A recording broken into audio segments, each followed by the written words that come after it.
မ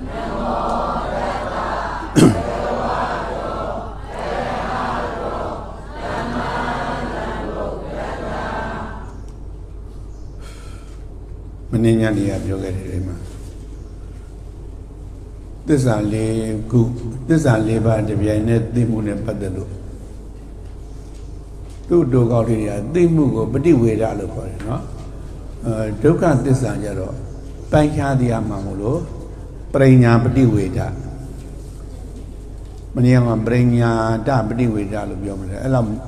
ရှင်းပြီးတော့လည်းပဲလေပရိညာပฏิဝေဒသမုဒိယသစ္စာကြတော့ပယ်ပြီးတော့သိရတာမလို့ပဟာနာပฏิဝေဒပယ်ခြင်းကိုဘာလို့ပဟာနာသိတာပฏิဝေဒဆိုတော့ပဟာနာပฏิဝေဒပေါ့နိရောဓသစ္စာကြတော့မျက်မှောက်ပြုပြီးတော့သိတာဖြစ်လို့သစ္စိကိရိယပฏิဝေဒနော်မဂ္ဂသစ္စာကြတော့ပွားပြီးတော့သိရတာမလို့ဘာဝနာပฏิဝေဒလို့ပဲတူတူမှတ်တာဘာဝေတ္တပအထိမသုံးနဲ့ပါတော့ဘာဝနာပฏิဝေဒဒုက္ခသစ္စာကပရိညာပฏิဝေဒသမုဒိယသစ္စာကပဟာနာပฏิဝေဒနိရောဓသစ္စာကသစ္စိကိရိယာပฏิဝေဒမဂ္ဂသစ္စာကဘာဝနာပฏิဝေဒပေါ့နော်အဲ့ဒါလေးကဒုက္ခသစ္စာကပရိညာပฏิဝေဒပိုင်းခြားပြီးတော့သိတာပေါ့နော်သမုဒိယသစ္စာကပဟာနာပฏิဝေဒပဟာနာဆိုတာပယ်ထားခြင်းဒီပင်လင်သိတာပဲပဟာနာပฏิဝေဒလို့ခေါ်တယ်ဥပမာဆိုလို့တရားရှုမှတ်နေပြီဆိုရင်တကယ်ဒီစိတ်ဒီဉာဏ်လေးကဖြစ်ပြီးပြတ်နေတဲ့ဒုက္ခသစ္စာကိုဒါအာယုံပြုပြီးတော့သိတာလေဒုက္ခသစ္စာကိုအာယုံပြုတဲ့အချိန်မှာသမုဒိယတဏှာကိုလည်းအာယုံပြုမှာမဟုတ်ဘူးနိရောဓကိုတော့ပို့ပြီးတော့ဝေးတာပေါ့နော်အဲ့တော့မက္ခကလည်းသူကိုယ်တိုင်ကဘွားနာဆိုတော့သူ့ကိုယ်သူအာယုံပြုမှာမဟုတ်ဘူးဒါပေမဲ့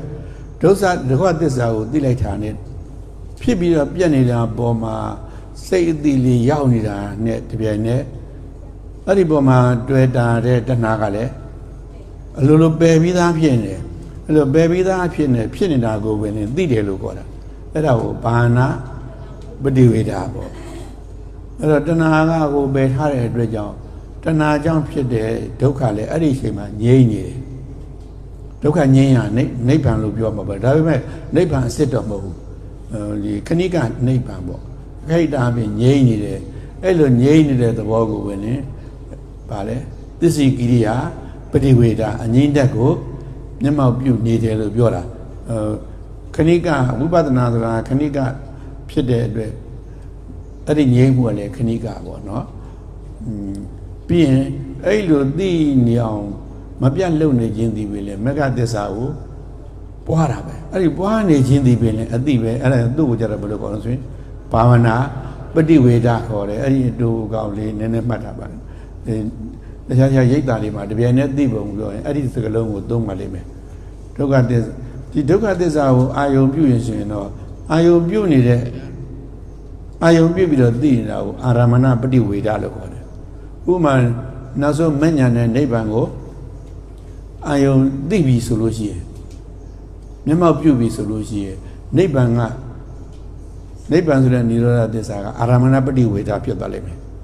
အဲ့ဒီအချိန်မှာဒုက္ခဆိုတာကိုလည်းသိပြီးသားဖြစ်လို့ဒုက္ခကပရိညာပฏิဝေဒအပြင်သိတယ်သမုဒိယကလည်းပယ်ပြီးသားဖြစ်လို့သမုဒိယကိုကြတော့ဘယ်လိုသိတော့ပဟာနာပฏิဝေဒပဟာနာအဲ့လိုပယ်ပြီးသားဖြစ်နေတာကိုပဲလေသိတယ်လို့ပဲယူရတယ်အဲ့ဒါမှသစ္စာ၄ချက်တပြိုင်နက်သိတယ်လို့ဆိုနေတာနော်တကယ်အသိလို့ပြောရင်အာယုံပြုတ်နိုင်တဲ့အရာအာယုံဒီစိတ်ကညွတ်ပြီးတော့အာယုံပြုတ်နေတဲ့အရာကတကယ်သိတာအဲ့ဒါကိုအာရမဏပฏิဝေဒလို့ခေါ်တယ်သူ့ကိုအာယုံပြုခြင်းဖြင့်ဉာဏ်နဲ့ကိစ္စတွေပြီးသွားရင်ကိစ္စပြီးနေတာလည်းသိတာပဲဒါကြောင့်နိဗ္ဗာန်ကိုမျက်မှောက်ပြုရင်နိဗ္ဗာန်ကိုဘာသိနေသိတယ်လဲဆိုရင်ဉာဏ်ကအဲ့ဒီပေါ်မှာအာယုံပြုပြီးတော့သိတာမလို့နိဗ္ဗာန်ကိုအာရမဏပฏิဝေဒနဲ့သိတယ်ဉာဏ်နဲ့သစ္စာတွေကတော့ဒုက္ခသစ္စာကိုကပရိညာပฏิဝေဒအပြင်အလုံးလုံးပညာသိပြီးသားကိစ္စပြီးသွားပြင်သိတယ်သမုဒိယတဏှာကိုကြတော့ပဟာနာပฏิဝေဒ မေဃသစ္စာကိုကြတော့ဘာဝနာပฏิဝေဒအားဖြင့်သိမှုကိစ္စပြီးလို့တပြိုင်နက်သစ္စာ၄ပါးလုံးပြီးတယ်လို့ပဲဆိုရတာဒါဒီအဘိမာတွေပါတက်တဲ့ခါကျတော့အဲ့ဒီမှာသိတယ်ဆိုတာအာယုံပြုတာကိုခေါ်လို့နိရောဓဆိုတဲ့နိဗ္ဗာန်ကိုအာယုံပြုနေတဲ့အချိန်မှာဒုက္ခတို့သမုဒိယတို့မေဃတို့ကိုအာယုံမပြုရင်ဘယ်လိုလုပ်တပြိုင်နက်သိမလဲဆိုရင်ပါဟနာဒုက္ခကိုပါဟနာပฏิဝေဒအပြင်သမုဒိယကိုဒုက္ခကိုပရိညာပฏิဝေဒအပြင်သမုဒိယကိုပါဟနာပฏิဝေဒအပြင်မေဃကိုဘာဝနာပฏิဝေဒအပြင်သိတယ်လို့အဲ့လိုယူရမှာပေါ့နော်ပြီးတော့မင်းကပြောခဲ့တဲ့စကားလက်စလေးကဘိက္ခတော်မှာဘုရားဟောတွေကိုတွေ့ရတာဟာအမျိုးအစားခွဲမဲ့ဆိုရင်၃မျိုး၃စားရှိတယ်နော်တစ်ကလိုက်နာကျင့်သုံးရေးနဲ့ပတ်သက်တဲ့တရားတွေတုတ်တွေပေါ့ဒေသနာတွေအဲ့ဒါလိုက်နာကျင့်သုံးရေးနဲ့ပတ်သက်တဲ့ဒေသနာတွေကတော့မဖြစ်မနေယုံရမယ်လုံးဝပယ်ခွင့်နှုတ်ခွင့်လည်းမရှိဘူးသူ့ကိုသိစရာမလိုဘူးအခုဓမ္မစကြာဟာလိုက်နာကျင့်သုံးရေးနဲ့ပတ်သက်လို့သူ့ထဲမှာပယ်စရာနှုတ်စရာမရှိဘူးတစ်အမျိုးစားပေါ့နှစ်ကကြည်ညိုတဲ့စိတ်နဲ့ကြည်ညိုကြဖို့ရေးသားချက်တွေလည်းပါလိမ့်မယ်ဘုရားကိုယ်တိုင်ဟောပြောတဲ့အထဲမှာလည်းပါလိမ့်မယ်နောက်ပိုင်းမှာဒီတန်ခါနာတင်မထေအဆက်ဆက်တို့နောက်ဆုံးသာနာဝန်တန်ယဟန်ပညာရှိတို့ရေးထားတဲ့ကြည်ညိုစရာတွေလည်းပါလိမ့်မယ်နော်မနေ့ကဓမ္မစကြာထဲမှာကဒီဓမ္မစကြာဟောတော်မူသည့်အဆုံးမှာဘုံမစိုးနတ်တွေကကြွေးကြော်တယ်နောက်အစဉ်စဉ်ဇာတုမာရနတ်တွေတာဝရဏနတ်တွေကကြွေးကြော်သွားတယ်ဆိုတဲ့ကိစ္စပေါ့စဉ်းစားနေပါနဲ့ဘုရားရဲ့တရားတော်ဆိုတာဘုရားဟောလိုက်တဲ့အတန်ရဲ့စွမ်းအားကိုကစကြဝဠာတောင်းထိုက်စကြဝဠာဆိုတော့စကြဝဠာ1000ကကြားနိုင်တယ်တချို့ဦးဇင်းတို့ယရဏတုတ်ဏိဒန်းဆိုရင်ကောတိတတသဟတေတုစက္ကဝါလေတုနော်ကောတိတရသဟတာဆိုတော့ဂရေပေါင်းကိုတောင်းရှိပြီးတော့ရှိတဲ့စကြဝဠာတွေလို့ပြောတယ်ဒါကတော့ဒါသဗ္ဗညဉာဏ်ရဲ့အရာဖြစ်လို့ဦးဇင်းတို့လိုက်ရေးစရာမလိုပါဘူးဆိုလိုတာကတော့ကြားတင်ကြားထိုက်တဲ့နေရာတွေအကုန်လုံးကကြားနိုင်စွမ်းတတ္တိဒေနာဟောတဲ့ထဲမှာကပါမိတာပဲအဲ့ဒါကိုအထက်နတ်ပြည်တွေကကြားဖို့ရအတွက်တကယ်တော့ကြွေးကြော်စရာမလိုဘူးဒါပေမဲ့ကြွေးကြော်တယ်လို့ပါတယ်ဒါလည်းဘယ်လိုအတွက်ဟောထားတာဆိုရင်ကြည်ညိုကြဖို့နော်တို့ပြောနေနတ်တွေစိတ်နာနေပြီးတော့ဘယ်အထိတော့ဗြဟ္မပြည်ကြီးလို့တကယ်ကြွေးကြော်တာလည်းဖြစ်ခြင်းဖြစ်မှာပါပဲကိုယ့်ရက်ွက်ထဲကိုဥပုသ်ရာရှိတယ်တရားဝဲရှိရဆိုတရားကွက်လုံးသိနေတာပဲဒါပေမဲ့ညနေကျអော်ကြတာပဲမလားလို့အဲ့ဒီလိုပဲပေါ့သူတို့လည်းဝင်ပြီးတော့အော်ပေးမှာပေါ့ကြီးညိုစိမ့်နဲ့ဖြစ်ကောင်းဖြစ်နိုင်ပါတယ်နော်အဲ့ဒါတွေနဲ့ပတ်သက်လို့ကြတော့ကြီးညိုခြင်းကုသိုလ်ကြီးညိုတတ်တဲ့ပုဂ္ဂိုလ်တွေကုသိုလ်ရတယ်လို့ပြောမှာပါပဲကုသိုလ်ရတယ်ဆိုတော့အဲ့လာလေးကိုကြားပြီးတော့ကြီးညိုနေတဲ့အတွက်အဲ့ဒီအချိန်မှာမကောင်းမှုအကုသိုလ်မဖြစ်ဘူးအကုသိုလ်ကိုဖယ်ရှင်းပေးတယ်ဆိုရင်အဲ့ဒီခါလည်းပဲကုသိုလ်ဖြစ်ပါတယ်မကြီးညိုရင်ရောဘာဖြစ်မလဲဆိုတော့မကြီးညိုလို့လည်းဘာမှမဖြစ်ပါဘူးအဲ့တော့လိုက်နာကျင့်သုံးရေးမှာမကြီးညိုမဖြစ်မယုံမဖြစ်ပြီမဲ့ကြီးညိုရေးအတွက်ချေမုံရေးသားထားတာတွေခေါ်ကြတာတွေကတော့ကြီးညိုရင်လည်းပဲကြီးညိုတတ်တဲ့ပုဂ္ဂိုလ်မှာကုသိုလ်စိတ်ပါပဲမကြီးညိုရင်မယုံကြည်ရင်ရောဘာဖြစ်ဘာမှဖြစ်ဘူးဒါပေမဲ့အပြစ်ပြောရင်တော့အပြစ်ဖြစ်တယ်ပြောတာကအပြစ်ပြောပါတယ်ဆိုမှတော့ဘာဖြစ်မလို့အပြစ်ဖြစ်မှာပဲအဲ့ဒါမယုံကြည်မပြောနဲ့နောက်ဆုံးပြောခဲ့တာကဘာလို့စဉ်းစားတွေးခေါ်ရေးဗါလဲစဉ်းစားတွေးခေါ်ရေးအထင်ရှားဆုံးကတော့အဘိမာဒေသနာတော်ကြီးပေါ့မြတ်စွာဘုရားဒီတပ္ပိဝိဒဉာဏ်ကြီးကဘလောက်အထိဆန့်ထုတ်နိုင်တယ်လဲလို့စဉ်းစားရင်ဉာဏ်စွမ်းဆန့်ထုတ်ပြီးတော့တွေးလိုက်တဲ့အခါဘာဖြစ်လာတော့အဘိမာဒေသနာတော်ကြီးကိုတွေးပြီးသွားတယ်တဲ့ဘုရားဖြစ်ပြီးတော့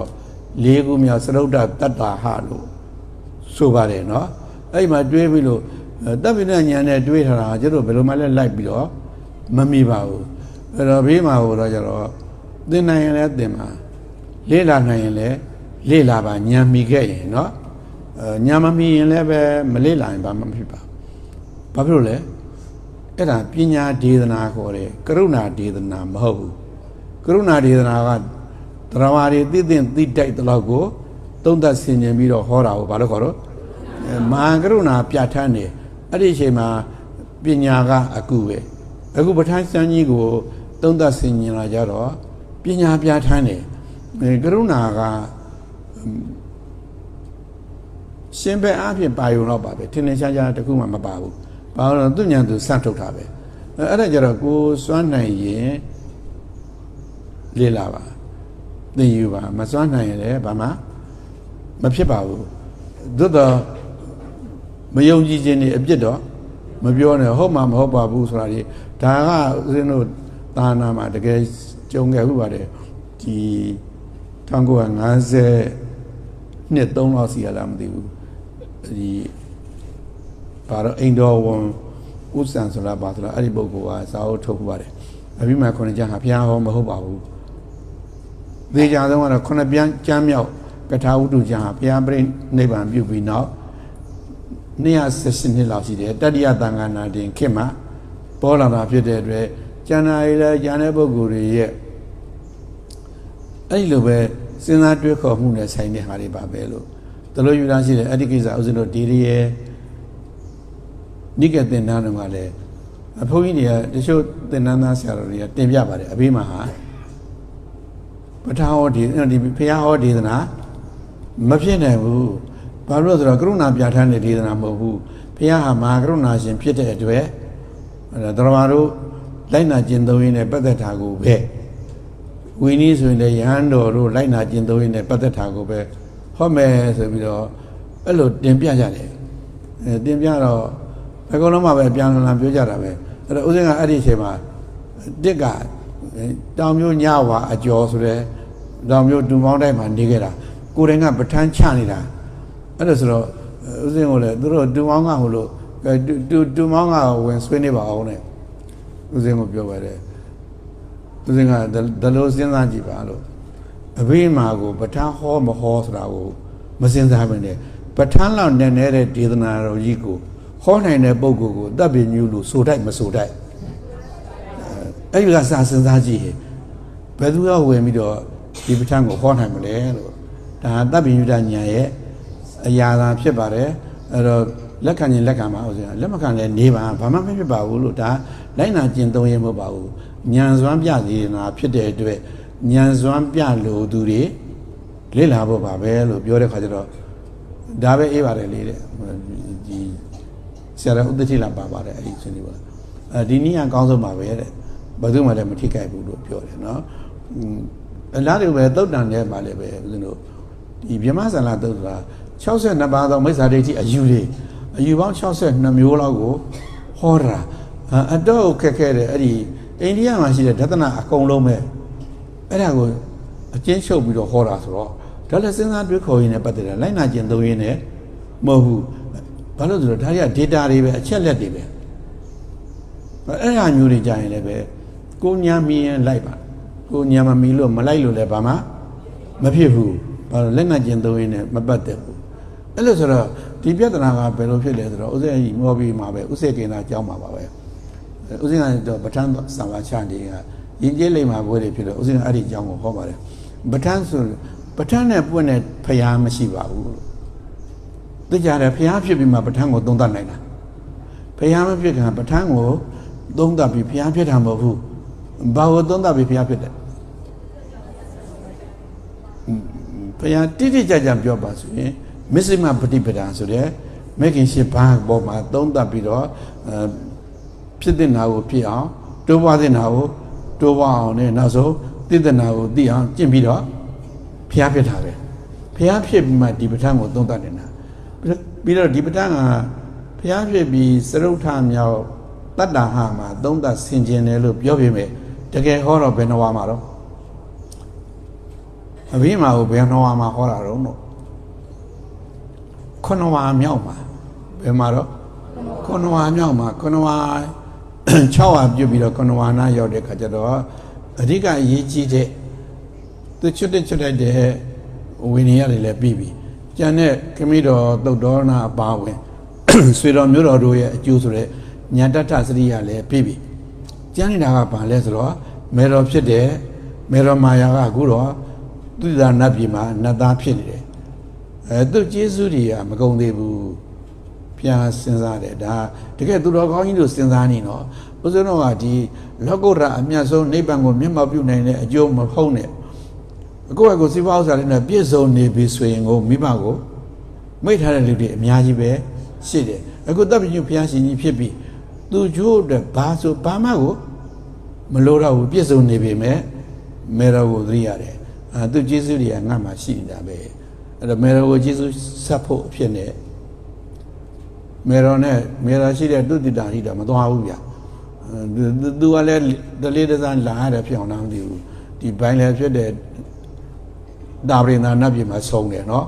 အကုန်လုံးဟောတယ်ဘယ်နှဝါမှာတော့ခုနဝါရောက်မှဟောတယ်ဖြစ်တဲ့အတွက်ခုနဝါမရောက်ခင်ဒီရဟန္တာဖြစ်သွားတဲ့ပုဂ္ဂိုလ်တွေဟာအဘိမာကိုကြားကိုမကြားဘူးဒါပေမဲ့မဲ့ဖို့တော့မရဘူးလားရတယ်အဲ့ဒါဆိုတဲ့အတွက်အဘိမာနဲ့သစ္စာလေးပါးသိသွားတဲ့အရိယာဆိုတာလေတယောက်မှမရှိပါဘူးလို့အဲ့လိုပြောတဲ့အခါကျတော့ပထမဆုံးပြဿနာကဥစ္စေကိနာကိုယ်တိုင်ကအဲ့ဒါကိုလက်မခံနိုင်ဘူးအဲ့ဒီတော့ရေးရေးလေးမှာသင်္นานပြမယ်ဆရာဖြစ်ဆိုတဲ့ဥစဉ်လေးတွေဓမ္မစရိယတွေပါပြီးသားပါပဲ150ကျော်လောက်ရှိပါတယ်သူတို့ကိုယ်တိုင်ကလည်းအစင်အလာကြီးနဲ့ရှင်းပြောနေတာပဋ္ဌာန်းပွဲနဲ့လှုပ်ရှားနေတာဆိုတော့ပဋ္ဌာန်းပွဲနဲ့လှုပ်ရှားနေတာဆိုတော့ပဋ္ဌာန်းပွဲရောက်တိုင်းလင်းတို့တာ900လို့ဒီပင်လင်းဘာလို့ဒီပဋ္ဌာန်းကိုနားမလဲမယ်အတန်ကြားကမျှဖြင့်နောက်ဆုံးဘဝမှာရှင်သာရိပုတ္တရာရဲ့တပည့်တွေဖြစ်ပြီးတော့ဘာလဲဖြစ်လဲရဟန္တာတွေဖြစ်ကုန်တယ်ဆိုတော့အဘိမာနဲ့သစ္စာလေးပါးသိတာပုဂ္ဂိုလ်ဆိုတာမရှိဘူးဆိုတဲ့စကားလုံးကသူကတော့အတော်ယဉ်လွန်းတယ်လို့ထင်ပါတယ်ဆိုပြီးတော့သူတို့ဆွေးနွေးကြတာဆွေးနွေးကြတော့ဦးစိန်ကလည်းနည်းနည်းလူကြီးအကူကြီးခေါ်ရတယ်ကိုယ်တိုင်သိတာကိုကိုယ်နဲ့ပြောလို့မရဘူးတစ်ခါမှဗမာစကားရှိတယ်ဦးစိန်တို့အလင်္ကာတဲ့တုန်းကကြောက်ကြီးရ9ခုမှကွန်လွတ်တယ်တဲ့ဘာလဲတော့ကြောက်ကြီးရ9ခုမှကွန်လွတ်တယ်ဆိုတော့ကိုယ့်ရဲ့ဂုံသိက္ခာကြီးတဲ့ပုံကိုယ်တွေအောက်ကိုကိုက9ဖြစ်နေခေါ်လိုက်မှဟိုကကွန်ကပြက်နေပြီဒါတော့ယင်သိလို့နေဆိုတာဥစဉ်ပေါ်မို့လို့အမှန်တော့ဒါမိစ္ဆာဒိဋ္ဌိပဲလို့ပြောချင်တာဘုံဘောဆရာတော်ကြီးရှိတယ်ဥစဉ်တို့ဆရာတော်တပည့်နောင်တော်ကြီးပဲဆရာတော်ကြီးရှိကိုဥစဉ်ကချိန်မြဲအဲ့ဒီမှာဖုံးဆက်လို့ရတယ်ဥစဉ်တို့ဒီဥစဉ်တို့ပခန်းဆက်တွေရဲ့ဆရာစင်ဆက်ကဒီပြင်လို့နဲ့ပတ်သက်လာမာရီကြောက်ရရှိပြီပဲဆရာတပည့်စင်ဆက်အရေးကြီးလို့ဆိုရင်မပြောဘူးဥစဉ်ကလှမ်းပြီးတော့သူ့အဆောင်လျှောက်ဥစဉ်ရှိဖုံးခေါ်လိုက်တယ်ဘာလို့ဆိုဆရာတော်နဲ့မှပြောလို့ဖြစ်မှာမို့လို့ဆရာတော်ကိုရှောက်ရှင်လို့ပါဆိုတော့ဆရာတော်ကိုဖုံးပေးလိုက်မယ်ဖုံးပြီးတော့သိတယ်ပြောဥရိယပါလဲတဲ့ဒီပြတော့ဒီကခုနတိုင်းပဲပြောပြတာပါဟောနာအဘိမာန်နဲ့ပွင့်တဲ့ဖရားလည်းမရှိဘူးအဘိမာန်နဲ့အရိယသစ္စာလေးပါးသိသွားတဲ့အရိယာလည်းမရှိဘူးလို့အဲ့လိုပြောတယ်ဗျာအဲ့ဒါနဲ့ပတ်သက်လို့တချို့ကသဘောမကျလို့ဆိုတော့ဟုတ်တယ်လေတဲ့ဒါကဝိနည်းတွေသိဖို့ဟောတာမဟုတ်ဘူးသူကတော့တဲဒီဆရာတော်လားမသိဘူးဆရာတော်ကြီးတပါးရေးထားရှိတယ်သရဝါတို့၏အလိုအစ္ဆန်တရားဇေဝါရဏအလေးအထုံပေါ်၌စံကြီးတမြင်မြမငဲ့မူ၍တပိဋဉာဏ်တော်ကြီးအစွမ်းပြရန်တတ်တာဟောတော်ဒေသနာလို့ကိုအဲ့ဆရာကြီးကရေးထားတာပါတဲ့အဲ့လိုပြောတော့ဒါဆရာကြီးကိုယ်တိုင်ပြောတာဆိုတော့နာမှာဥစိကိနာတော်လည်းရှိပါတယ်သူတို့လည်းဘာမှပြောတော့ဘူးအဲ့ဒါထပ်ပြီးတော့ဈေးစစ်လိုက်တယ်ဥစိကိနာဒီလိုဆိုရင်တပြည့်လို့ဗထန်နေရွတ်နေသေးနေတာအဘိမာတွေသေးနေတာဘာအကျိုးမှမရှိတော့ဘူးလားဖျားတယ်အဲ့လိုပြောတော့မဟုတ်ဘူးလေတဲ့ဥစိကိတဲ့ဝိသုဒ္ဓိမေကိုကြည့်လိုက်ပါတဲ့ဝိသုဒ္ဓိမေဉာဏ်ကန္တမှာသီလပိုင်းတမာရီပိုင်းပညာပိုင်းပညာကန္တမှာပစ္စယပရိက္ခဉာဏ်ဆိုတဲ့နေရာမှာရှိနေမယ်ပစ္စယပရိက္ခဆိုတာဒီကိုရှုရင်းမြင်ထင်လာတဲ့အာယုံဟာမနေ့ကပြောတယ်ပရိစ္ဆသမုပ္ပါဒ်ဘောမို့ဘယ်အကြောင်းကြောင့်ဘယ်အကျိုးဖြစ်တာလဲဆိုဥစဉ်လို့ဆိုရင်လွယ်လွယ်လေးပဲအကြောင်းအကျိုးဆက်လိုက်တာပဲเนาะဝင်လေထွက်လေလေးရှိခြင်းကြောင့်ထိဆိုတဲ့အကျိုးထိဆိုတဲ့ရုပ်ရဲ့ဖြစ်တယ်ဒါကအဲ့ထိတဲ့သိစရာလေးပေါ့ထိဆိုတာလေးရှိလို့သိတယ်ဆိုတဲ့နာမ်ဖြစ်တယ်ဒါတော့ပဲအချင်းချင်းလေးပဲเนาะဒါပေမဲ့အကြောင်းကြောင့်အကျိုးဖြစ်တယ် ဘယ်တကူချင်းကမှဖန်ဆင်းထားတာမရှိဘူးခိုင်မြဲတဲ့အရာလည်းမရှိဘူးလို့သဘောပေါက်ရင်လုံလောက်တယ်အဲ့ဒီကန္တမှာတဲ့အများစုကတော့ခုနလိုပဲကိုသိတဲ့အကြောင်းအကျဉ်းလေးပဲဟောနိုင်တယ်အဲ့ဒီပုဂ္ဂိုလ်တွေမရဖွေရလို့နောက်ဆုံးအရတ္တဖို့ပေါ့ယဟနာဖြစ်ရင်လည်းပဲအရန္တိတုအညတ်တော်ယဟနာထဲမှာတပါးပါဝင်ဖြစ်တယ်ဆိုတော့အရေးအတွက်လောက်ပဲဖြစ်ပါတယ်တဲ့ဒါပေမဲ့အဘိဓမ္မာဒေသနာတွေကိုလေ့လာသင်ကြားမှုတဲ့ပုဂ္ဂိုလ်အထူးအဖြင့်ပရိစ္ဆေသမုပ္ပါဒ်နဲ့ပဋ္ဌာန်းလို့ကြောင်းကျိုးဆက်ဒေသနာတော်ကြီးတွေကိုသင်ကြားမှုတဲ့ပုဂ္ဂိုလ်နာကြားမှုတဲ့ပုဂ္ဂိုလ်လေ့လာမှုတဲ့ပုဂ္ဂိုလ်ရွတ်ပတ်တရစေတာလည်းအပါဝင်ပါပဲအဲ့လိုပုဂ္ဂိုလ်တွေကတော့တဲ့အကြောင်းကိုသိသိတဲ့အခါမှာအကြောင်းအပေါင်းများစွာသိသိနေတယ်အကြောင်းပေါင်းတွေသူများတဲ့ကြဲကြဲဝုန်းဟောဦးဇင်းတို့ကဒီမှာဒီဒါမှတော့နာသီပြပေါ်မှာထိတိနောက်ကြတော့ထိတဲ့သဘောနဲ့သိတဲ့သဘောအဲ့တော့ထိသဘောလေးကဘာကြောင့်ဖြစ်တယ်လဲသိသဘောလေးကဘာကြောင့်ဖြစ်တယ်လဲလို့ဆိုရင်ထိတာကိုပဲသိနေတဲ့အချိန်မှာကမသိဘူးဆိုတဲ့အဝိဇ္ဇာပျောက်သွားတယ်အဲ့တော့အဝိဇ္ဇာချုပ်သွားတဲ့အခါကျတော့သူ့နောက်ကသင်္ခါရလည်းမလာတော့ဘူးအဲ့ဒီအချိန်မှာကံနေပြုတ်နေတာမဟုတ်တော့ဘူးသင်္ခါရချုပ်သွားတော့ပရိသန်နေဝိညာဉ်နေချုပ်တယ်ပရိသန်ဝိညာဉ်ချုပ်တော့ဘာလို့နာမရူပချုပ်တယ်အစဉ်အတိုင်းပဲအဲ့လိုနဲ့နောက်ဆုံးမှာဇာတိနေတော့ပရိသန်နေအသက်နေတယ်ဇာတိလည်းချုပ်သွားတာပဲလို့ဒီချုပ်ပုံလေးပေါ်မှာကြည့်ပြီးတော့ပရိသတ်သမုပ္ပါဒ်မှာဆို12ချက်လောက်အကြောင်းရှာပြနိုင်တယ်ပဋ္ဌာန်းကျွမ်းကျင်တဲ့ပုဂ္ဂိုလ်ကအတ္တိတဲ့အကြောင်းပေါင်းများစွာရှာပြီးတော့ပြနိုင်တယ်တဲ့အဲ့လိုပြနိုင်တဲ့အတွက်ကြောင့်ဒါဝိသုဒ္ဓိမေပါဖွင့်ထားတာဆရာတော်ကြီးကဖုန်းနဲ့တတတိပြောတယ်အဲ့လိုပစ္စယပရိက္ခညာမှာအကြောင်းပေါင်းများစွာကိုသိသိနေတဲ့ပုဂ္ဂိုလ်ဟာဉာဏ်ရည်အပြည့်စုံပုဂ္ဂိုလ်ဘာပုဂ္ဂိုလ်တော့ဉာဏ်ရည်ပြည့်စုံပုဂ္ဂိုလ်ဖြစ်တဲ့အတွက်အောက်မတ်တွေဖို့တွေဒိဋ္ဌအစစ်မှာမသိတာပဲနောက်ဆုံးယဟနာဖြစ်တဲ့အခါမှာတော့တဲ့သူကပဋိသင်္ပိတာပတ္တယဟနာလို့ခေါ်တယ်။ဘာလို့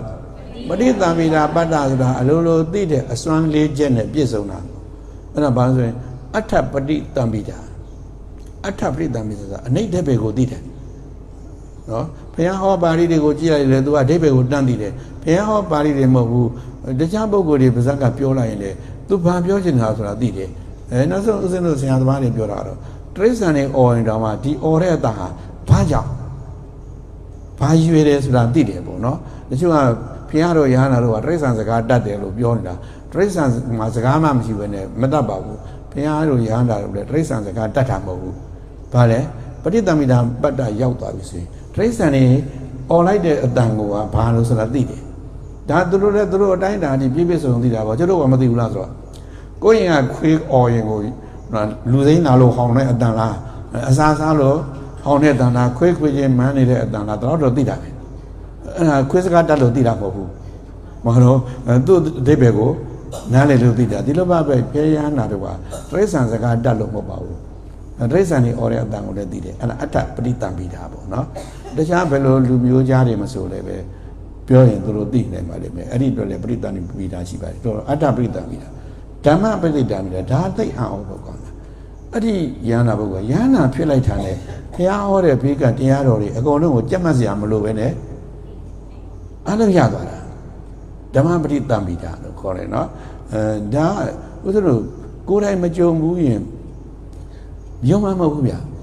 သူလည်းမသိဘူးပဲနဲ့တတ်တယ်ဆိုတာလေဥစဉ်ဖန်တမယဆရာတော်ကြီးကြောင်းနာသွားနေတော့ကအဲ့နာမှာ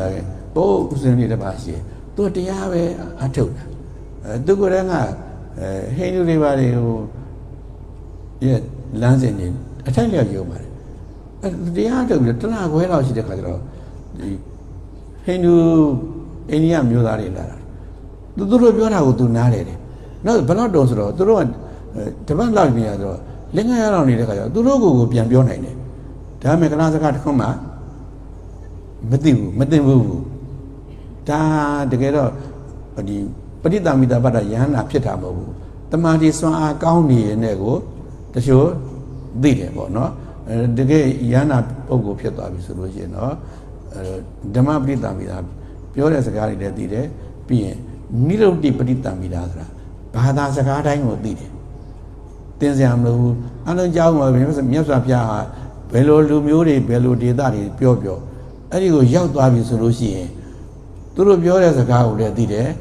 သူတို့နားလည်အောင်လည်းသူတို့ဘာသာနဲ့ဘုရားကပြန်ပြီးတော့တရားဟောလို့ရတယ်အဲ့ဒါကိုဗာပဋိသမိတာခေါ်လို့ဆိုနိရုဒ္ဓိပဋိသမိတာနောက်ဆုံးတော့ပฏิဘာနာပဋိသမိတာဆိုတာဘလောက်နည်းနည်းတဲ့တရားစကားဖြစ်ဖြစ်သူတို့မှနားမနေတယ်ဆိုတာဘာမှမရှိဘူးအပြည့်စုံနားလည်နိုင်တယ်အဲ့ဒီအဆင့်ရောက်တဲ့ဉာဏ်ကိုကြတော့အဲ့ဒီယန္တာကိုပฏิသမိတာပတ္တယန္တာခေါ်တယ်အဲ့လိုဖြစ်နိုင်ဖို့ဆိုရင်တော့အခုနဉာဏ်စွမ်းပြဒေသနာတော်ကြီးဖြစ်တဲ့ပဋ္ဌာန်းဒေသနာတော်ကိုပဋ္ဌာန်းအစရှိတဲ့အဘေးမှာဒေသနာတော်တွေကိုသင်္ဟန်လေးကျက်နာယူမှုပြုထားတဲ့ပုံကိုယ်တွေမှာအဲ့ဒီအကျိုးရှိတယ်လို့တဲ့အဲ့လိုဗမောဇာကြီးကရှင်းပြရတော့မှဥစဉ်ကလည်းဝမ်းသာလက်လေးဖျားတယ်ဘာလို့ဆိုတော့တပည့်တော်ဟာဒီနေ့ပဋ္ဌာန်းဖွင့်ပွဲသွားပြီးတော့အဖွင့်တရားဟောမှာတဲ့တော့ဒီနေ့ညအဲ့ဒါဆိုရင်ဒါကိုဟောရုံပဲလို့အဲ့လိုပြောပါတယ်အဲ့တော့အဘိမာဒေသနာတို့စဉ်းစားတွေးခေါ်ဖို့နဲ့ပတ်သက်လို့ဟောတဲ့ဒေသနာကြီးကစဉ်းစားတွေးခေါ်နိုင်ရင်စဉ်းစားတွေးခေါ်ပါ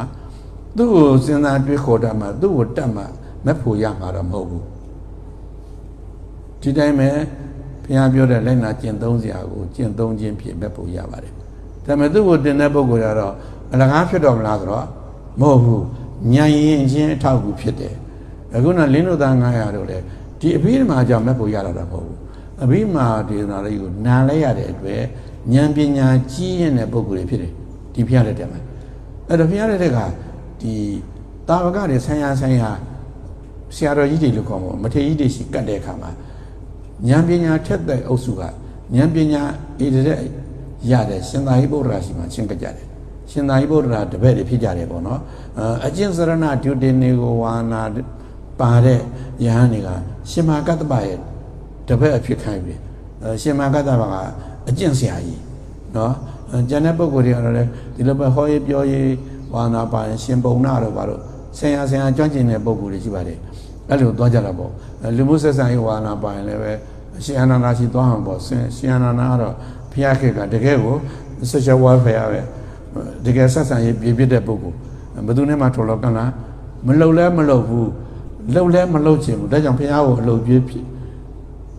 လျှောက်တဲ့အခါသူမလို့မရင်တဲ့စုတွေဖြောက်ပြီးတော့လိုချင်တာပြောပါအောင်ဆိုတော့တကယ်လို့များတပိတော်စီကိုရောက်ဝေးကလာပြီးတော့မြတ်စွာဘုရားနဲ့တွေ့ခွင့်ပေးပါလို့တောင်းပန်ခဲ့လို့ရှိရင်တပိတော်ကအရှင်ဘုရားမြတ်စွာဘုရားကိုတဆင့်တောင်းပန်ပါမယ်အဲ့လိုတောင်းပန်တာကိုတော့မငြင်းမှန်တယ်လို့ပြောတာငြင်းလိုက်လို့ရှိရင်ဟိုအဝေးကလာတဲ့ဧည့်သည်တွေအတွက်အမောပြည့်စရာမရှိလို့အဲ့လိုလူမျိုးဆက်ဆံရေးမှာပြေးလဲပါတယ်အဲ့လိုပြေးလဲတဲ့ပုဂ္ဂိုလ်တွေကလည်းရှင်အနန္ဒာရဲ့တပည့်ခံယူတော့တာပါပဲအခုလည်းပဲ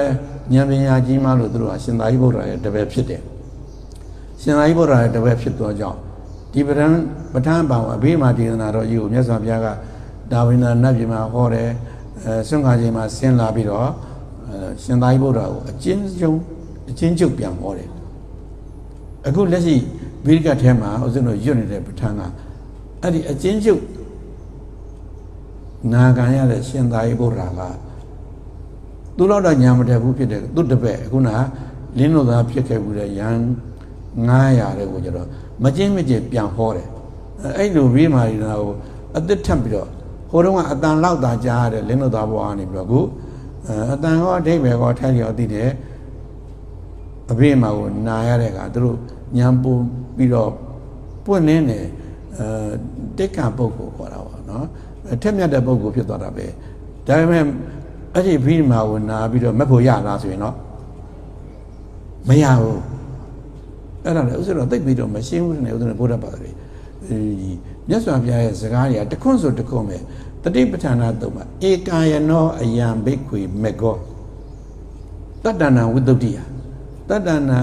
ဝိနည်းတတ္တဝါတို့ဝိတ္တုတ္တိယကိလေသာစင်ကြယ်ဖို့ဆိုရင်ဧကာယနောဒီတတိပဋ္ဌာန်၄ပါးဆိုတဲ့လမ်းကြောင်းတစ်ကြောင်းပဲရှိတယ်တခြားနည်းရှိကိုမရှိဘူးတော့ပါလားအဲ့ဒါဆိုတော့အကုန်လုံးဟာတကယ်တော့မဲ့ဖို့သိပြီးအရိယာဖြစ်တယ်ဆိုရင်ဗာနဲ့တာဖြစ်ရမယ်တတိပဋ္ဌာန်ကိုပွားများခြင်းဖြစ်တာဖြစ်ရမယ်အခုမနေ့ကအထိဓမ္မစကြာကိုအစကအဲ့ဒါကြောင့်ဓမ္မစကြာကိုဖတ်တဲ့က ဖြည်းဖြည်းလေးစဉ်စဉ်စားစားကြည့်ကြည့်ပါဓမ္မစကြာကိုပွားများနေတယ်ကိုကြည့်မနည်းကပါတော့ပြည့်သူစလူသူရဲ့သစ္စေသူဧဝတိပရိဝတ္တသစ္စာတစ်ခု၌3လွှာရှိသောဒွါရတကာရအရှင်းရ12ပါးရှိသောသစ္စာ4ပါးကိုသစ္စာ4ပါးပေါ်၌ယထာပဒဉာဏတတနာဟုတ်တိုင်းမှာဆိုသိတဲ့ဉာဏ်ဒီပါတော့သူဝိတုဒ္ဒံစင်ကြယ်ပြီအရှင်းရ12ပါးလုံးအပြည့်စုံသိပြီမှာသူမှာကိလေသာစင်ကြယ်တော့အရှင်းရ12ပါးထဲမှာမက္ကသစ္စာရဲ့အချင်းရ3ပါးကိုကြည့်လိုက်ရင်ပထမတော့ကဒါဟာနိဗ္ဗာန်ရောက်ကြောင်းလမ်းကောင်းအမှန်ပဲလို့သိတာသစ္စာညာထိုလမ်းကြောင်းမှန်တဲ့ပတ်သက်ရင်ကိုလိုရမယ့်တာဝန်ကကိစ္စညာကပါတော့ဘာဝိတ္တပါပွားရမယ်ပြီးရင်တတိယအလွာကအဲ့ဒီပွားမယ်တရားကိုဘာဝိတ္တပွားများပြီးလို့ပြောမှအချင်းရဘယ်နှပါးရှိပြည့်စုံတော့12ပါးပြည့်စုံတယ်နော်နောက်ဆုံးမက္ကသစ္စာရဲ့အချင်းရအဲ့လိုပြည့်စုံမှငါကိလေသာစင်ကြယ်ပြီးတော့ဘုရားဖြစ်တယ်လို့ပြောသဖြင့်ဘုရားလည်းပဲဘယ်လိုလုပ်ပြီးတပ်ပြီးလဲညာရတယ်ဆိုဒီတတိပဋ္ဌာန်ကိုပွားလို့ပဲဘာပွားလို့ပဲတော့မက္ကသစ္စာထဲမှာတတိပဋ္ဌာန်ဆိုတဲ့စကားလုံးမပါဥစဉ်တော့တတိပဋ္ဌာန်မပါဘူးလို့ထင်နေတာဒီမက္ကရှင်ပါမက္ကသစ္စာကိုမက္ကရှင်ပါဆိုရင်အုပ်စုအပြင်ခွဲလိုက်တော့စုလိုက်တော့ဘယ်နှစုလို့3စုပါတယ်သီလမဲ့ခင်သမာဓိမဲ့ခင်ပညာအဲ့ဒီထဲမှာစပြီးတော့အထုတ်ရင်ဗာမဲ့ခင်လေအဲ့ဒီတော့တော့အလွတ်ရအောင်လုပ်ပြနော်အဟောမှာပညာကပထမအကျင့်မှာသမာဓိကပထမအဖြစ်မှာသီလကပထမဆိုတော့မဲ့ခင်ရှိပါမှာပထမဆုံးစပြီးတော့ဘယ်ကကြိုင်ရမလဲဆိုရင်တမာတိမဲ့ခင်3ခုကတမာတိမဲ့ခင်3ခုစလိုက်လို့တမာတိမဲ့ခင်ကစဖြစ်မှာတော့မဟုတ်ဘူးဘယ်ကစဖြစ်မှာတော့သီလမဲ့ခင်ကစဖြစ်မှာဘယ်ကစဖြစ်မှာတော့သီလမဲ့ခင်ကစဖြစ်မှာဒါပေမဲ့သီလမဲ့ခင်ဖြစ်အောင်လေဒီတမာတိနဲ့ပဲလောက်ရတာမလို့တမာတိမဲ့ခင်ကိုစအထုတ်ရတာဦးဇင်းတို့ဒီဗုဒ္ဓဘာသာတွေသီလယူတာနဲ့ဥပုသ်ဆောင်တာတော့ကိုနေ့ကကွဲအောင်ပြောလိုက်ပါပြီเนาะသီလယူသည်ဖြစ်စေဥပုသ်ဆောင်သည်ဖြစ်စေအဆုံးမှာအပမဒေနာတမ္မာဒေထဆိုတာဘာပြောတာလဲတတိနဲ့ပြည့်စုံစေသာဆိုတာတတိပဋ္ဌာန်မကင်းစေနဲ့လို့ပြောတာဒီတမာတိမဲ့ခင်3ခုတတိဥဆောင်တဲ့တမာတိမဲ့ခင်3ခုနဲ့ပြည့်စုံစေကြလို့ပြောတာဘာဖြစ်လို့လဲဆိုတော့ဒီတမာတိမဲ့ခင်3ခုနဲ့ပြည့်စုံနေမှဒီသီလကခိုင်မြဲမှာစင်ကြယ်မှာသဘောပါလားဒီတမာတိမဲ့ခင်3ခုတွေဟာအထူးဖြင့်ဥဆောင်တဲ့တတိဆိုတာတစ်ချက်လွတ်လိုက်လို့ရှိရင်ဒီသီလကလည်းဘာဖြစ်သွားမလဲတတိနဲ့စောင့်မှသီလလုံနေဆိုရင်တတိမစောင့်ဘူးဆိုရင်ဒီသီလဘာဖြစ်သွားမလဲလို့တခါခါဆိုတော့ဟိုစကားဒီစကားပြောရင်ကနေတော့ပခုံးချင်လာနာတဲ့ဖျားဆိုချထလိုက်တယ်ပြီးမှဟဲဖျားထလိုက်တော့တတိကသီလကဘာဖြစ်သွားလို့ပြတ်သွားပြီဘာလို့ပြတ်သွားဆိုတော့ဟဲမေ့လို့ဟဲငါသီလကြီးနေတယ်နော်ဘာလို့ပြတ်ထားလဲဆိုမေ့လို့ပြတ်ထားအဲ့တော့တတိလို့ရင်သီလကလည်းမစင်ကြယ်နိုင်ဘူးပြတ်နိုင်တယ်ဒါကြောင့်သီလကစဖြစ်ရမယ်ဆိုမဲ့သီလဖြစ်ဖို့လည်းဘာနဲ့အားထုတ်ရမလဲတမာတိနဲ့ပဲအားထုတ်ရမှာပေါ့အဲ့တော့တမာတိခိုင်မာလာဖို့ဆိုရင်လည်းပဲဒီတမာတိတွေကတတိနဲ့ဝိရိယပါပဲအဓိကတော့နော်တတိဝိရိယနဲ့အားထုတ်မှတော်တော်လေးအချိန်ကြာမှတမာတိဆိုတာဖြစ်တာပါစပြီးတော့တရားအားထုတ်ရင်အချိန်ပိုင်းနဲ့မပြောနဲ့အချိန်ပိုင်းနဲ့ပြောမယ်ဆိုရင်တော့တစ်ချိန်တစ်ချိန်နဲ့စိတ်ကတည်ငြိမ်မှုမရနိုင်ဘူးအရင်အလေးချင်းရှိမှတချို့ဆို1ရက်2ရက်နဲ့မရဘူးတချို့ဆိုတပတ်လောက်နေလို့ကိုစိတ်ကစောက်တည်ရမရသေးဘူးဒါကြုံနိုင်ပါတယ်လူတိုင်းကြုံမယ်လရှိပြီးတော့လည်းဒီလိုကြုံနိုင်တာပါပဲเนาะဒါတော့အကျင့်မှာပါတော့ဘယ်ကစရမှာလဲဆိုရင်တမာတိမဲ့ခင်ကစအောင်တမာတိမဲ့ခင်ဆိုတာတမာဝါမဆိုတဲ့ဝိရိယတမာတတိဆိုတဲ့တတိဒီနှစ်ခုကအဓိကလုပ်နေဆိုတော့တတိကစလုပ်လို့အောင်တတိတမာတတိဆိုတာဘာလဲဆိုတော့ဒီဓမ္မစကြာကိုအကျယ်ချဲ့ပြရာဖြစ်တဲ့မဟာတတိပိဋကလုပ်ကြတော့ဒါတွေကိုအသေးစိတ်ပြောတယ်နော်တမာတတိဆိုတာဘာလဲဆိုရင်တော့ ဣဒဘေကွေဘေကုကာယေကာနုပတ္တိဝေနာတုဝေနာနုပတ္တိစိတ်ဓာတုစိတ်တေစိတ်ဓာနုပတ္တိဓမ္မေတု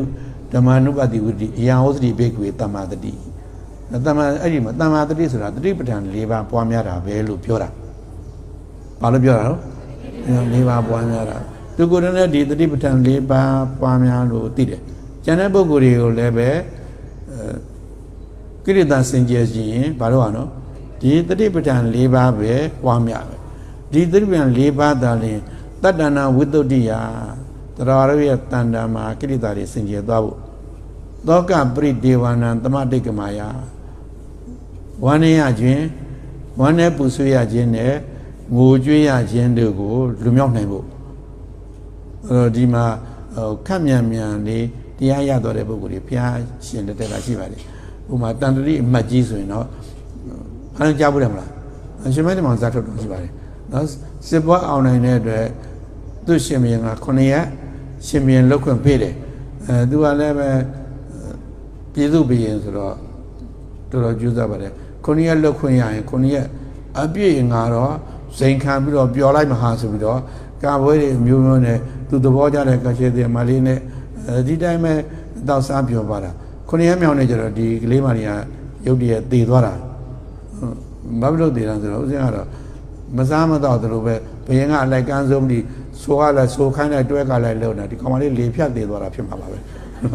အဲ့ဒါနဲ့အဲ့ကျတော့သူကတော်တော်သဘောကျနေတော့ဘုရားရှိကိုပွေပြီးတော့ပြေးတာဒီအလောင်းကြီးကိုပိုက်ပြီးတော့သူ့ကိုတော်ကိုတော့ကဖိစီးတာဘုရားကအဲ့ဒီမှာလည်းပဲပြောလိုက်တာတွေကတူတူလေးဗျာမင်းအရင်ကဟာကြီးကမရှိတော့ဘူးတဲ့နောက်ဆိုတာမရောက်သေးဘူးတဲ့အခုရှိတာမင်းလက်ထက်ကဒီအခြေသေးမှလေးပြောမင်းကိုယ်တိုင်လည်းအခုငါလို့ပြောလိုက်တဲ့မှာမင်းပါဇက်ကအတန်ထွက်တဲ့အချိန်မှာအဲ့ဒီငါလို့ပြောတာကြီးကမရှိတော့ဘူးအကြောင်းအားနဲ့သာဖြစ်ပြီးတော့ပြတ်သွားပြီဆက်နေတာကဖြစ်ပြအရှိန်မရတဲ့ပြိဿသုံးပါလို့ပဲအဝိဇ္ဇာတော့အရှိန်မကုန်သေးသမျှဘာလို့တော့ဆက်ဖြစ်နေတာပဲအဲ့ဒါလေးဟောလိုက်တာနဲ့တခါတည်းအလားကြီးပြစ်ချပြီးတော့သူချက်ချင်းအဲ့ဒီသူ့တော့ကတွေငြိမ့်သွားတာမက်ဖို့ဆိုပြီးတစင်းစင်းနဲ့မက်ဖို့စင်းစင်းကိုအပြောနေတဲ့အခိုက်အခဲမှာပဲရသွားတာအဲ့ဒါဆိုရင်လည်းတရားနာရုံနဲ့ရတာလားဆိုတော့မဟုတ်ဘူးတဲ့အဲ့ဒီအခိုက်လေးမှာကို तू ကဒီသတိပဋ္ဌာန်၄ပါးကိုပွားနေလောက်အောင်ဒီဉာဏ်ပညာထက်မြက်တာနော်ဒီ तू ကရာမဖြစ်လို့တော့ပေါ့တာနာပေါင်ရောက်လာလို့ရှိရင်ဉာဏ်ပညာထက်မြက်မှုမှာသူရဲ့အချိန်ကလည်းမသေးဘူးရှင်သာရိပုတ္တရာနဲ့နင်လားငါလားလောက်ကိုရှိတာဘာလို့ရှင်သာရိပုတ္တရာလည်းပဲရှင်အတ္တစိမထေကယေရမဟိတုပပဝဒေတဟိတုတတကတောအာဟဆိုတဲ့အဲ့ဒီအခရာ16လုံးဟောလိုက်တာ ਨੇ အဆုံးမှာတခါတည်းသောတာပန်ဖြစ်သွားတယ်အဲ့လောက်စင်ញနိုင်စွမ်းရှိတယ်သူကလည်းဒီဇဗုရိကျွန်းမှာရွာသမျှမိုးရေပေါက်တီတောင်တခဏချင်းနဲ့ရေးနိုင်တယ်ဆိုတာဟိုဒါကတော့သူ့ကိုရှင်းကြည့်လို့တဲ့ပုံကိုယ်တွေဖွဲ့တာဖြစ်မှာပါပဲဦးဇင်းကဟုတ်တယ်မဟုတ်ဘူးလေညင်းစရာမလိုပါဘူးတို့တော့သိကြတာတော့ဒီရှင်းမြတ်ကြီးဟာဉာဏ်ပညာအရာမှာအသာဆုံးဖြစ်တယ်လို့ပြောရမှာเนาะပြီးရင်ဦးဇင်းတို့ဘာလို့လဲပရိဒေဝငိုကြွခြင်းနှိမ့်ဆက်နေတာဆိုလို့ရှိရင်ကိတ္တာဂေါရမီတို့လည်းရှိတယ်ဗဒါဇာရီတို့လည်းရှိသူတို့လည်းပဲသိကြညာကြီးဟောတာမဟုတ်ဘူးဗျတရားတွေသိများများဟောတာမဟုတ်ဘူးဥပမာဗဒါဇာရီကိုဟောတာဆိုရင်ဘုရားကတရားကိုဒါတိုင်းမဟောဘူးသူ့ကိုယ်သူတရားရှာခိုင်းတာကြားဘူးတယ်မလားဒီကလေးလေးကိုသူ့ဝိုင်းပြောင်နောက်နာယူလာတာဆိုတော့เนาะအဲ့မှာတော်တော်ကရုဏာအကျဉ်းနာရှိတယ်အဖိုးကြီးနဲ့တွေ့တော့မှဟာဒီကလေးမကတူးစီတော်သားအတွက်ဒီကျတော့ဒီဘက်လို့ဆိုရင်တော့နှလုံးသွေးပြက်ခမန်းဖြစ်သွားတာပဲပေါ့နော်အဲ့လိုဖြစ်သွားတာပဲအဲ့တော့သူ့ကိုဖះရှိပုံမှဖြစ်မှာဆိုပြီးတော့သူကအကလေးမနင်းအရက်ထဲကိုလိုက်ပြီးတော့အကူကြီးတောင်းနေတယ်ဘယ်သူမှမကူညီနိုင်ဘူးအဲ့တော့ဒီစေတုံကျောင်းကိုသွားမြတ်စွာဘုရားရှိခိုးသွားလိုက်သူပဲနင်းကိုကင်တိုင်းမယ်ဆိုတော့မြတ်စွာဘုရားကြီးရောက်သွားတာတပည့်တော်သားလေးကိုအသက်ရှင်အောင်အရှင်ဘုရားပဲကင်နိုင်မယ်ဆိုတော့ကင်နိုင်လားဗျာဘယ်ကင်နိုင်လဲမလို့တည်တဲ့လူအသက်သွင်းတဲ့လို့ဘုရားမလုပ်နိုင်ဘူးဒါပေမဲ့မဟာကရုဏာရှင်ဆိုတာခင်ဗျားတို့လည်းဒီဦးဇင်းတို့ကကြီးဒီမကြီးတွေအရာထက်ကတရားအကူကြီးတောင်းလာရင်အဲ့ထုံကိုနှလုံးမလားနှလုံးမို့ပါဟဲ့တင်သွားသူကို ရှင်အောင်လုံနိုင်တယ်ဆိုတာဘယ်ရှိဘူးဟဲ့ငါလည်းဘယ်တတ်နိုင်မလို့ဆိုရင်အဲ့ဒီနေရာမှာတာဟုတ်ပွဲလေးရဲ့ကိတာဂေါရမီနဲ့သေတော့တယ်သူရဲ့ပြိတိဘောကအဲ့တော့တောက်လောင်တာအဲ့တော့ဘုရားကဘာလုပ်လိုက်လဲဆိုတော့အေးအဲ့ဒါကိုငါကုနိုင်တယ်လို့လည်းမပြောဘူးခုနမကုနိုင်ဘူးလို့လည်းပြောမပြစ်ဘူးဒါတော်တော်ကရုဏာနေရကြလို့အဲ့လိုဆိုရင်တော့နေမျိုးတဲ့သွားလိုက်ဟိုပါလေမုံညင်းစီလားနှမ်းစီလားမုံညင်းစီလေများများကြီးမဟုတ်ဘူးလက်တစ်စုပ်လေးတောင်းခဲ့အဲ့ဒါဆိုတော့သူတို့တော်ဝင်လာသွားပြီမုံညင်းစီတော့သူကတစ်ထေးကြော်ပဲလေငါဘယ်နာသွားတောင်းလို့ရတယ်ဒါပေမဲ့အဲ့ဒီအိမ်ကလူတယောက်မှမသေးဘူးတဲ့အိမ်တော့ဖြစ်ပါစေဆိုတော့ဒီလိုလဲသူကလည်းရှင်းမယ်လို့ထင်တာနောက်ကတည်းကလူတွေဟာသေမျိုးလို့မသိလို့ပဲငါသားသေရလေခြင်းလို့ဖြစ်တာအဲ့တော့သွားမေးတယ်တိမ်မေးတယ်မုံညင်းသိမရှိလားရှိပါတယ်ဘယ်လောက်ယူခြင်းနဲ့ယူလာတယ်ဒီအင်းကလူရောသေဘူးလားဟာမသေဘူးပဲရှိမလားဟာတို့ကအမေသေဘူးတဲ့တို့ကဖေသေဘူးတဲ့လင်္ကာအိမ်လောက်လည်းမေးပြီးရောဟာသေတယ်ဆိုတာနေရာတိုင်းမှာရှိတာပဲအိမ်တိုင်းမှာရှိတာပဲဆိုပြီးတော့ကလေးကိုသုတ်တံမှာကလည်းစုံခဲ့ပြီးတော့ဘုရားရှိသွားတာဘုရားကသိပါတယ်သိပဲနဲ့မေးလိုက်သေးတယ်မုံညင်းစီရခဲ့လားဆိုတော့မုံညင်းစီတပိတော့မလို့ချင်းတော့ဘူးတပိတော့ကိုတရားပဲဟောပါဆိုတော့အဲ့ဒီရရင်တော့တရားဟောမှာပါပဲသူလည်းမဖို့ရသွားတယ်ဗါလဲဒီတတိပဋ္ဌာန်နဲ့ပဲဗရာဇာရီတို့ဘာလို့လဲတတ်ခံယူနေရင်လည်းဘုရားဟောလိုက်တော့တရားအတိရတယ်သူတို့အတိရတဲ့တရားလေးတွေကလည်းဖတ်ကြည့်ပြကြီးထေရီမာကြီးတွေအကြောင်းတော်တော်ကောင်းတယ်ဘုရားကကမ္မထာ40လို့လာပြောတာမြတ်စွာဘုရားသားတယ်မှာကမ္မထာက40မကဘူးစာထဲမှာပါတဲ့ကမ္မထာတွေအများကြီးပဲဒီကြားဖို့မှလည်းပဲတချို့ကြတော့အမတန်လှပကြိုက်တဲ့လူငယ်လေးဒါနပေါင်းဟုတ်တာတော့ဒီကောင်လေးငငယ်ရွယ်ရွယ်လူရလည်းလူကြောလေးဆိုတော့သူကယာကားစရိုက်ထူပြောတာဖြစ်မှာပဲဆိုပြီးတုတ်တန်သွားပြီးတော့အတုပတွေကိုရှုခိုင်းတာအဲ့ဒါရှင်သာရိပုတ္တရာကြီးမထေရမြတ်ကြီးကိုယ်တိုင်ပဲဘယ်အလှပါကြိုက်တဲ့ကလေးမသားချူခိုင်းလို့ဘယ်ကျင်တတ်ပါမလဲသူ့စိတ်ကစောက်တရားကိုမရဘူးအဲထွက်တော့မယ်ဆိုပြီးတော့ဘုရားသွားလျှောက်တဲ့ခါကျတော့ဘုရားစဉ်းစားကြည့်တဲ့ကဒီကလေးကဘဝအဆက်ဆက်ဗရိန်တယ်လုပ်ခဲ့တာဒီလှပတဲ့အနုစိတ်ပန်းလေးတွေကိုလုံနေရမှာမြင်းနေမှာကျင်တတ်တာဆိုတော့ဘုရားကနေပေါင်းကဆိုပြီးတော့အလွန်လှပတဲ့ပန်းမွန်ကြီးတခုဖန်ဆင်းပဲတဲ့အဲ့ဒါပဲကြည့်နေပါကွာလို့ဘာတရားမှမဟုတ်ဘူးဗျာအဲ့တော့ဘာကမ္မထမ်းပြောအောင်လို့ဆိုတော့ပန်းမွန်ကမ္မထမ်းပဲเนาะကြာဖို့ကြီးတယ်ဆိုတော့ဘုရမကြာဖို့ဆိုတော့ဘုရမကြာကမ္မထမ်းပါပဲအဲ့ဒါကြည့်နေတဖြည်းဖြည်းတရားကြီးလှပါတော့ဟာလည်းကြတော့တင်လှတာပဲငါ့ကိုတင်ချိုင်းကုန်းတွေ့ရတဲ့မသားတွေနဲ့တော့တခြားစီပဲအဲ့လိုကြည့်ပြီးတော့စိတ်ဝင်စားရင်တော့ဘုရားသူ့ဉာဏ်တကူနဲ့ပန်းမွန်ကြီးကိုညှို့ချတယ်အဲ့ဘာခုနလှပနေရခုချက်ချင်းညှို့သွားတာပဲလို့အဲ့ဒါသဘောပေါက်တာနဲ့သူ့ကိုယ်သူပြန်ဆင်းတော့လေအနိစ္စကိုသဘောပေါက်ပြီးတော့ဖြစ်သွားတာပဲအများကြီးပဲဗရာဇာတွေဆိုလို့ရှိရင်ပထမဆုံးရေတစ်ခွက်နဲ့ခြေထောက်ကိုဆေးလိုက်တယ်တထွာလောက်ထားပါတော့တပေလောက်ရောက်တော့ဒီရေကမြေရဆုပ်တော့ခန်းရပ်သွားတယ်နောက်ထပ်နှစ်ပလားလောက်ဆက်တော့အရင်ဆိုဓာတ်ခံရှိတဲ့နေရာကိုလွန်ပြီးတော့နောက်ထပ်တပေလောက်ဆက်သွားတယ်နောက်ထပ်3ပလားလောက်လောင်းတော့နောက်ထပ်တပေလောက်တော့ပြီး3ပလားလောက်အဲ့ဒါလေးကိုများဒီပင်ကိုညာထက်တဲ့ပုံကိုယ်လေးကျတော့ဘယ်လိုဖြစ်လဲအော်ဒီရေလေးဟာတထွာလောက်မှရပ်သွားတယ်ရှိတယ်နှစ်ထွာလောက်မှကျမှရပ်ထတယ်ရှိတယ်သုံးထွာလောက်မှရပ်ထတယ်ရှိလို့လူတွေဟာလည်းပဲပထမအရွယ်မှာသေတာလည်းရှိနေတာပဲဒုတိယအရွယ်မှာသေတာလည်းရှိနေတာပဲတတိယအရွယ်ရောက်မှသေတာလည်းရှိနေတာပဲလို့အဲ့လိုစဉ်းစားရင်သူလင်တွေသားတွေမိဘတည်တဲ့ကိစ္စတွေအကုန်လုံးပြောက်ပြီးတော့အထက်မဲ့စင်ကိုအဲ့လိုရတာလို့ပြောပါတယ်เนาะဘာပဲဖြစ်ဖြစ်အဲ့လိုတောကပရိဒီပါတွေငြိမ်းဖို့ဆိုရင်လည်းပဲဒီတတိပဋ္ဌာန်တနည်းပဲရှိပါတယ်ဒုက္ခဒေါမနတာနာအထေကမယဒုက္ခကာယကဒုက္ခဆိုတာမင်းကပြောခဲ့တယ်เนาะကာယကဒုက္ခဆိုတဲ့မှာဖျားတာနာတာဆိုတဲ့ဗျာဒီသဘောတွေအကုန်လုံးလဲကာယကဒုက္ခတွေမှာအဲ့ဒါတွေအနာရောဂါတွေပျောက်ဖို့ဆိုရင်လည်းပဲဒီတတိပဋ္ဌာန်တနည်းပဲဖျားနည်းကတော့အကောင်းဆုံးပဲအဲ့ဒါယောဂတွေဘာယောဂမှကိုလို့မရတော့ဘူးဆိုရင်ဘုရားစေမရှိဘူးလားဆိုရင်ရှိတယ်ဘာလဲဆိုတော့တတိပဋ္ဌာန်၄ပါးပွားများခြင်းပဲနားလား ဒုက္ခဒေါမနတဏစိတ်ကစောက်တရားမရဘူးပူလောင်နေပြီဆိုရင်လည်းပဲအဲ့ဒီအပူငြိမ်းစေးကပါလေသတိပဋ္ဌာန်၄ပါးဒုက္ခဒေါမနတဏအဋ္ဌင်္ဂမယညာယတအဓိကမယစစ်မှန်တဲ့နိမှန်လမ်းမှန်အတိမှန်ကိုရဖို့ဆိုရင်လည်းပဲဒီသတိပဋ္ဌာန်၄ပါးပဲရှိပါတယ်နောက်ဆုံးမှာနိဗ္ဗာန်တသစ္စည်းကိရိယာယနိဗ္ဗာန်ကိုမျက်မှောက်ပြုခြင်းတဲ့ပုဂ္ဂိုလ်တွေလည်းပါပြီတော့ဒီသတိပဋ္ဌာန်၄ပါးပဲအဲ့ဒီသတိပဋ္ဌာန်၄ပါးပွားများတဲ့ကိုတမ္မာတတိလို့ခေါ်တယ်ဟုတ်လားအဲ့ဒါဆိုတော့ဦးဇင်းတို့ဟာဒီမက်ကင်ထဲမှာစပြီးတော့အကျင့်မှာပါတော့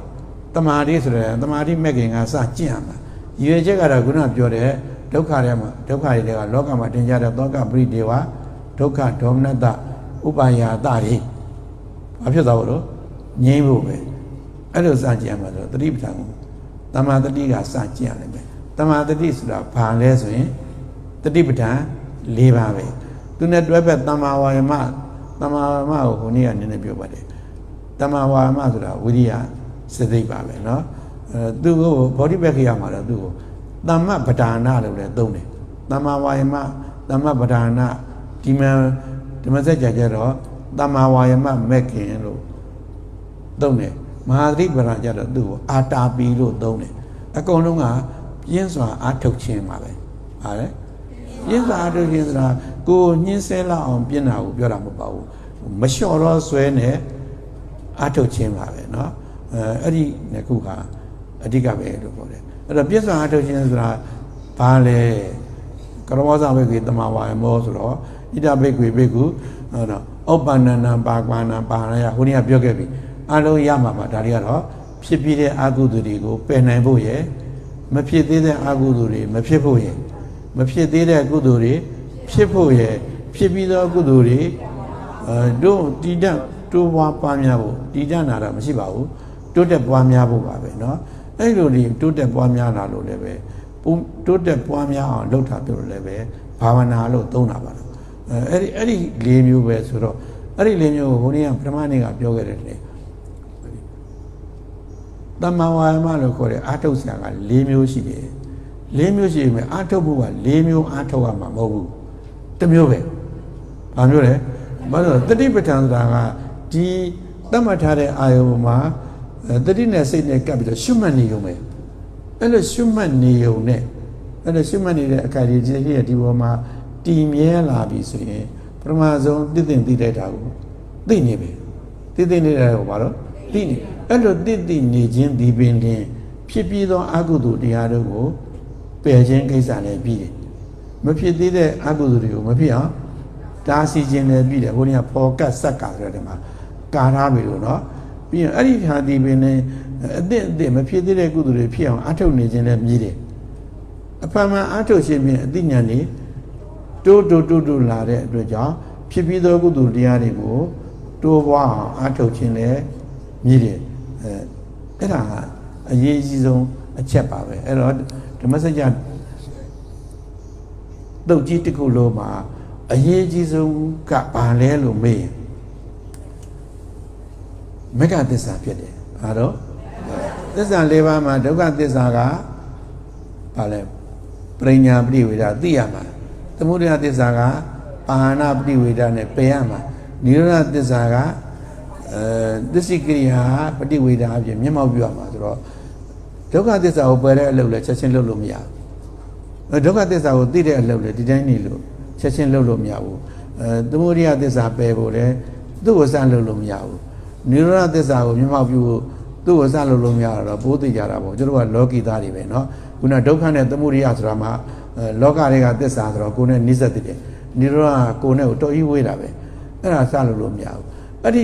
သုံးခုသလုံးသိစရာရှိတာသိဖို့ပယ်စရာရှိတာပယ်နိုင်ဖို့မျက်မှောက်ပြုစရာရှိတာကိုမျက်မှောက်ပြုနိုင်ဖို့ဆိုရင်ဘာလို့လဲမလို့ဆိုတော့မက္ကသစ္စာကိုပဲပွားများရမှာဘာကိုပဲပွားများအောင်အဲ့ဒါကြောင့်ဓမ္မစကြာတတုတ်လုံးမှာအရေးကြီးဆုံးကဘာလဲဆိုရင်မက္ကသစ္စာ၄ပါးထဲမှာအရေးကြီးဆုံးသစ္စာကဘာလဲဆိုရင်ဟောမက္ကသစ္စာပဲကျတော့နိဗ္ဗာန်သပစ္စည်းဟောတူနှုတ်ကြိုးနေလို့နိရောဓသစ္စာဖြစ်တဲ့နိဗ္ဗာန်ဟာအရေးကြီးဆုံးလို့ဒါလို့သွားထင်နေတော့တယ်မဟုတ်ဘူးဘယ်ဟာအရေးကြီးဆုံးတော့မက္ခသစ္စာလားအရေး မက္ကသစ္စာထဲမှာလည်းပဲမက္ကသစ္စာကိုသီလသမာဓိပညာလို့သုံးပိုင်းပိုင်းလိုက်ရင်သိက္ခာ၃မျိုးဆိုရင်ဘယ်သိက္ခာအရေးကြီးဆုံးလို့ဆိုရင်သမာဓိသိက္ခာဖြစ်မှာဘယ်သိက္ခာကအလိုအဆုံးဆုံးဆိုရင်အဲ့ဒီအရေးကြီးဆုံးနဲ့အလိုအဆုံးခွဲအောင်ဗမာစကားကိုမှတ်တာဘယ်သိက္ခာကပထမဆုံးလိုအပ်တယ်ဆိုရင်သီလသိက္ခာဒါကြောင့်အဖြစ်မှာပါတော့သီလဘယ်သိက္ခာပထမဆုံးဖြစ်ဖို့လိုအပ်တယ်ဆိုရင်သီလသိက္ခာဘာဖြစ်လို့သီလသိက္ခာကိုသူတို့မာစီဆရာတော်ဘုရားကြီးကမူလမဲ့ခင်သီလမဲ့ခင်ကိုဘာလို့ဆိုတော့မူလမဲ့ခင်ဆိုတာကြိုတင်ပြီးတော့ရှေ့ထားမယ်မဲ့ခင်အဲ့ဒီမဲ့ခင်မရှိဘဲနဲ့တမာတိပညာအစဉ်စဉ်တက်လို့မရဘူးပထမဆုံးလေကားတက်ပဲမူလဆိုတာနော်ပထမတစ်ကြော်ပြီးတော့ခုံတက်လို့မရဘူးခုံတက်လို့ရတဲ့ပုဂ္ဂိုလ်ကသာနာပေါင်းမှာတယောက်ပဲတွေ့ပြီးတယ်အဲ့ဒါတန်တတိအမှတ်ကြီးပဲမူယူတောက်စားပြီးတော့ကလေးမလေးနဲ့ပြောဝါနေပြီးတော့ဖျားစီရောက်တဲ့ခါကျတော့ဖျားတရားဟောတဲ့အခါသူမဲ့ဖို့အစဉ်စဉ်ရတယ်အဲ့ဒါကိုထထဆရာကြီးကပါလဲဆိုတော့ပညာပရိဒေါတာသီလတချို့ညာထက်မြက်တဲ့ပုဂ္ဂိုလ်တွေကတော့ကြိုတင်ပြီးတော့မူလမဲ့ဖြစ်တဲ့သီလမရှိပဲပညာကိုသိလိုက်တာနဲ့တည်းတဲ့အဲ့ဒါတွေအမှားတွေလို့သိပြီးတော့တခါတည်းရှောင်ပြီးသားဖြစ်သွားတာအဲ့ဒါပညာအဖြစ်သီလကိုဆေးတယ်ဦးဇင်းတို့ကတော့သီလပရိဒေါတာပညာသီလနဲ့ပညာကိုဆေးရမှာသီလဆိုတဲ့ရေမပါဘဲနဲ့တင်းနေတဲ့ကိလေသာကြီးတွေကိုမဆေးနိုင်ဘူးအဲ့ဒါကိလေသာကြီးတလပဲကြီးနဲ့အရိယာနယ်တဲ့သွားလို့လဲမဖြစ်ဘူးအရိယာနယ်လို့ပြောနေအခုဈေးတဲ့တောင်သွားလို့မရဘူးကိုမှရှင်းနေပေးနေအဲ့ဒီလိုပဲပေါ့နော်အဲ့ဒါဆိုတော့ဘာလို့ရမလဲဆိုရင်သီလမဲ့ခင်နဲ့ပဲဟုတ်တယ်တမာတိမဲ့ခင်နဲ့ပဲသီလကိုကြိုတင်ပြီးတော့ဘာဖြစ်နော်စစ်ကြောထားအဲ့လိုစစ်ကြောထားဖြစ်ထားမှာမဟုတ်လို့ဘာလို့ပေါ့နော်သူကိုမူလမဲ့ခင်အဲ့ဒီပြီးမှတကယ်အမြင့်ဆုံးအရိယာမဲ့ကိုဥတည်တဲ့တမာတိသိက္ခာကစပြီးတော့ဝိပဿနာပညာသိက္ခာတွေကိုကြတော့ပုပ္ပဘာကမဲ့ခင်မဲ့ခင်နော်ပုပ္ပဘာကမဲ့ခင်ဆိုတာမဲ့ရဲ့ရှေ့ပြေးဖြစ်တော့မဲ့ခင်အဲ့တော့မဲ့ကိုလည်းစအားထုတ်လို့မရဘူးဒါဖြင့်ဘာစအားထုတ်အောင်လို့ဝိပဿနာကစအားထုတ်အောင်ဘာတော့ဝိပဿနာဆိုတာအမှန်ကိုအမှန်တိုင်းမြင်အောင်ကြည့်ရမှာပဲဒီမှာဆုံးကတော့ဒုက္ခကစကြည့်ရမှာပဲအဲ့ဒီဒုက္ခကအပြင်မှာပြောနေတဲ့ဒုက္ခတွေမဟုတ်ဘူးဒီ Facebook ထဲမှာနေတိုင်းကောက်ပို့လိုက်လို့ပေါ်လာတဲ့ဒုက္ခတွေလည်းမဟုတ်ဘူးအဲ့ဒီဒုက္ခတွေသိလို့တော့စိတ်တိုးနေမှာပဲခင်ဗျားတို့စိတ်ချင်းစိတ်ပဲပေါက်နေမှာပဲဘာတရားမှရမှာမဟုတ်ဘူးဘာဒုက္ခလဲဆိုတော့ဒီခန္ဓာကိုယ်ကပြနေတယ်သူ့သဘောအမှန်တကယ်တော့ဒုက္ခမဟုတ်ပါဘူးခန္ဓာကိုယ်ရဲ့သဘာဝအမှန်ကိုသိရပါဘာအမှန်ကိုသိရမှာလို့သဘာဝအမှန်ကိုသိအောင်ကြည့်ရမှာလို့ဒီအဲ့ဒါကြောင့်ဒီရှင်းလူကြီးတွေကတရားရှာပါတော့ကိုယ်မှတွေ့တယ်ဆိုဒီကိုယ်တည်းကသဘောမှန်ကိုသိရမှာဒါပေမဲ့ကိုယ်မှဆိုမဲ့ငါ့ကိုယ်ကြီးလို့နှလုံးသွင်းနေလို့တော့မရဘူးเนาะငါလို့ပြောစရာဘာရှိတဲ့ကစရှားမှာဆိုတော့ခန္ဓာကိုယ်ရဲ့အထင်ရှားဆုံးနေရာကစရှားမှာပါပဲစခြင်းတော့တတိဥဆောင်တဲ့ဗာလဲတမာတိမဲ့ခင်နဲ့ရှာရမှာဖြစ်တယ်အဲ့ဒါဒီနေ့နေခင်းကြရင်ဘဝထဲမှာအသုံးချဆိုတဲ့အတိုင်းဓမ္မစကြာကိုဘဝထဲမှာအသုံးချဖို့ဘဝထဲမှာအသုံးချရင်တော့ဘယ်နည်းနဲ့အသုံးချမလို့ဆိုရင်တတိပဌာန်နည်းနဲ့ပဲအသုံးချလို့ရမယ်အသုံးချရင်ဓမ္မစကြာကဆိုတာတွေလည်းသဘောပေါက်မှာပဲနေခင်းနှစ်ကြိမ်မှာအဲ့ဒါဟောဖို့ဏိဒန်းစခဲ့တာပါပဲနေခင်းကြရင်တော့တတိပဌာန်တရားကိုဟောပါလေကဲကုတ္တနာပြည့်ပါ